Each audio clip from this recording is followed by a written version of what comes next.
Hey sis, let's be real. Some of y'all out here calling things a failure when really you just didn't test it right. You didn't give it time, you didn't execute in fidelity, you didn't optimize, and guess what? That does not mean you failed. It just means your process was incomplete. Now, if you was listening to the last episode and you're like, oh my God, here we go again, and I sound like a broken record, I'm dragging this whole stick to the plan thing through the mud, hear me out. Because in this episode, I want to give you two powerful concepts that are going to change the way you think about execution so you can actually get results. If you've ever felt like you're working hard but nothing's landing, if you're stuck in a cycle of starting strong but then you fizzle out, then this ain't just a repeat episode. This is a breakthrough discussion we need to have. We're talking about fidelity and optimization, the real difference between looking busy and actually building something that works. And so let's get into it because the real problem it isn't failure of your strategies, it's poor testing. And this is important because I know that when you it takes a lot to come up with a game plan as a business owner. You put your heart into it, you study strategies, you get everything mapped out, and when those strategies fail or don't work, then it's heartbreaking, it's discouraging, and it can lead to you fizzling out like your passion for the business. And we don't want that to happen. So it's important for you to understand that these strategies may not and are not failing, most likely. A lot of times you're just abandoning them too early. You try something once, no data, you call it broken. You buy a course, copy the steps halfway, and expect miracles. Testing means doing it long enough and strong enough and clean enough to actually learn from it. And so I'm going to walk you through that with this concept of fidelity first. And so, what does executing infidelity mean? Because I talk about it all the time in Sistahbiz. Execution infidelity means doing the strategy the way it was designed to be done, the way it was designed to get results, not the lazy remix, not the halfway version, not the I skim the PDF version. Fidelity looks like following all the steps and not cherry picking what's comfortable. It looks like using the correct tools or systems as intended for a strategy. It looks like you making sure that your team is fully ready to go, resourced and trained, and that you're enforcing standards of execution and implementation. It looks like you're staying consistent for enough time to collect real data, you know? And so that's what fidelity looks like. You know, you're not executing infidelity when you launch something once and then ghost it, or you're tweaking things every 2 days because you're bored, or you skip steps because you already know that part. That's right, I'm coming for you. You know who you are. I said what I said. You hand it off to your VA with zero training and no SCP and then SOP, and then you hop with them when they don't get it right.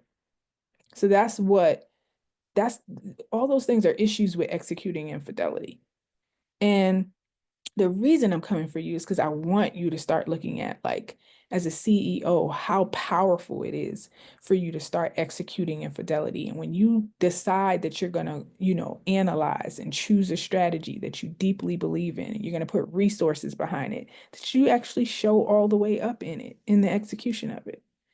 The next concept that kind of goes hand in hand with fidelity, and there's absolutely overlap, is optimization.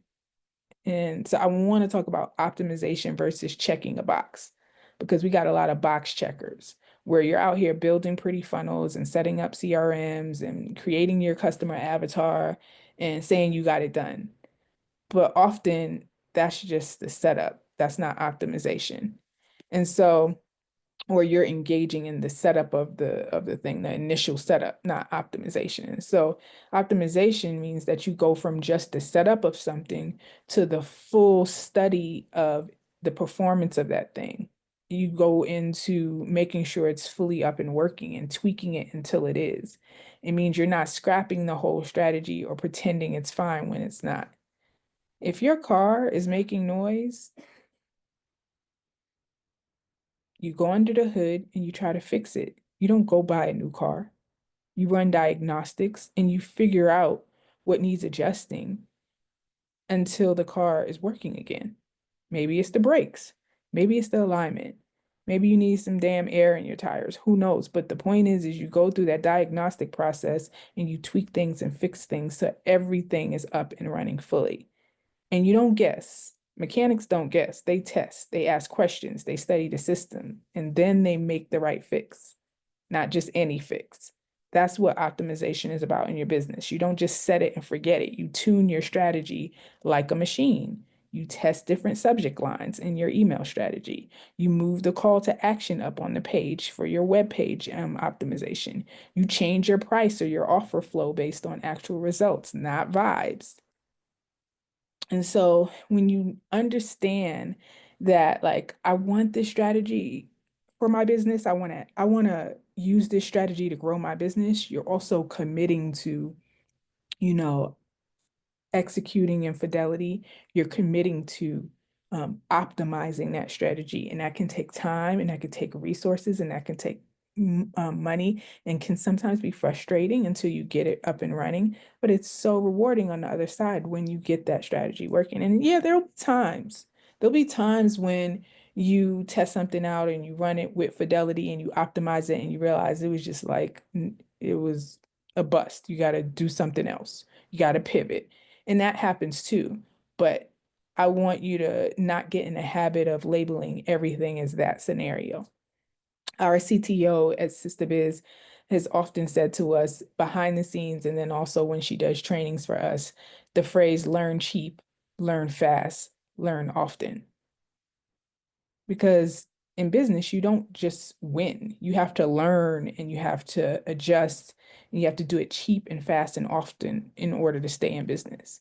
And so when you're learning cheap, it means you're not spending thousands of dollars on strategies or high ticket coaches and experiences. You are in very inexpensive ways testing in small, low risk ways. You're running the mini campaign. You're sending the test email. You're making the sample offer. You're learning fast. That means you're not sitting on that data for months. You like when you get that data in, you're studying it, you're getting the response, you're analyzing it, and then you're adjusting. Speed is your superpower. It means you're learning often. The most successful founders, they're not perfect. They just test more. They analyze more. They're learning all the time until they crack the code, until they figure out the puzzle, and they love it. You got to learn to love this too. You got to be in love with entrepreneurship in this way. And so you don't need to be flawless. You shouldn't expect for things to be perfect as soon as you set them up. You have to be fearless about feedback though. You have to make sure that you are not at all offended when something doesn't work, but that you're excited that you learned what doesn't work so you can find what is working. You have to be fast about flipping what's not working. So I want to walk you through some pillars of fidelity and optimization, and I'm going to give you some questions to ask yourself to say to yourself, self, CEO boss lady, did you really get all the juice out of this strategy? Did you execute fully? Did you optimize it? And so I'm going to give you some questions that are going to help you figure out if you did. In terms of executing in fidelity, ask yourself these things when you're looking at a strategy that you feel you may be ready to abandon. Did I actually understand the strategy and how it works? Am I executing on schedule without dropping balls? Am I doing every single step, not just the easy ones? Am I tracking the actions and the inputs and the performance and really documenting the process? And is my team executing it as designed, or are we out here in these streets freestyling? Do they need training in order to be able to do it the right way? Or do I have experts that are able to execute doing it the right way? These are the things you ask yourself to know if you're executing in full fidelity. And then in terms of optimization, once you get that initial setup going and you want to know if you've optimized your software or your strategy that you're implementing, ask yourself things like, am I watching the numbers and not just my feelings? Am I improving based on what the data shows? Have I gotten client insight on what's working and what's not working? And am I using that feedback? Am I responding to the data and the feedback by adjusting my messaging or my timing or my visuals or my tools? And have I tested it long enough to even know what's really working and what's not working? And so you want to ask yourself those things about optimization before you switch softwares. because I see that too. The next sexy tool that comes out, I'm going to switch. And these migrations ain't cheap. You move from one CRM to the next, it takes time, it takes money, it takes a whole new game plan for automations and integrations and tech infrastructure. And so it's costs a lot of money to switch strategies. And so you want to ask yourself, take some time and ask yourself these questions before you move to the next strategy to make sure that you're not just abandoning prematurely. And so before you trash your plan, test it right, execute in full, optimize it fully and with love, and know that you're probably not failing. Know that you're usually just learning, and um, you're only going to do that if you stick with it long enough to get the lesson. All right, sis. So I know this is a lot. And you're probably feeling like, when I think about just getting a strategy up and running, that's one thing. But when I think about doing all this stuff you're saying, do coach, that's a lot. But you don't have to do it alone. Come and join us inside the Sistahbiz suite. And that's our private strategy lab for Black women entrepreneurs, where we actually get the work done and we're helping you execute in fidelity and we're helping you optimize. And we're all doing it together and holding each other accountable to doing these things in our businesses. So hit the link in the description and become a member, because we saved you a seat. And we're out here building businesses that work at Sistahbiz. And yours is up next.